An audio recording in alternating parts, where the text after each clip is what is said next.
Halo Sobat ATR, kembali lagi dengan kami pada seri edition seputar sengketa pertanahan bersama Bapak Antonio Sidabuta.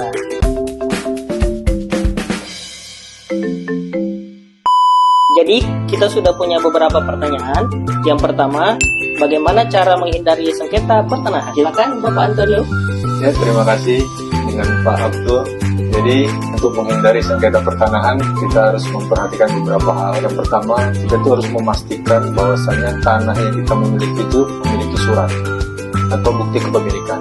Yang kedua, tanah yang kita miliki itu harus kita pasang patok, mengetahui patok batas bidang tanah sehingga menghindari sengketa dengan tetangga berbatasan. Yang ketiga, tanah kita ini harus kita usahain dan kita kelola, jangan sampai terlantar. Pertanyaan yang kedua, dokumen apa saja yang penting untuk menghindari sengketa tanah? Dokumen yang penting kita miliki itu ada bukti kepemilikan, bisa sertifikat.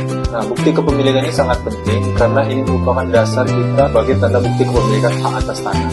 Bukti ini harus kita simpan dan jangan sampai hilang. Nah, bukti inilah nanti yang akan kita bawakan apabila belum bersertifikat. Bukti alasan ini yang kita bawa ke BPN untuk pengurusan sertifikat. Apabila sudah sertifikat, kita harus jaga dan simpan sertifikat ini jangan sampai hilang. Pertanyaan yang ketiga, apa dampak negatif jika sengketa tanah dibiarkan berlarut-larut? Nah, jika sengketa dibiarkan berlarut-larut, maka tanah tidak akan produktif. Jadi, kita tidak akan mengelola dan tidak akan bisa mengelola mengusahakannya. Karena kita akan fokus dalam penyelesaian sengketa.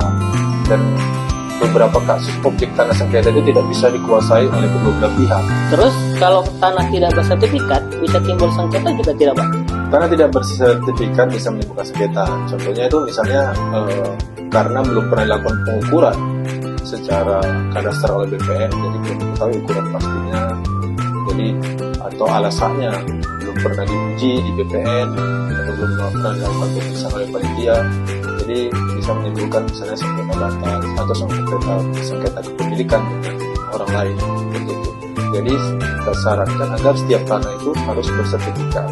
Pertanyaan terakhir, kenapa penting menyelesaikan sengketa dengan cara damai?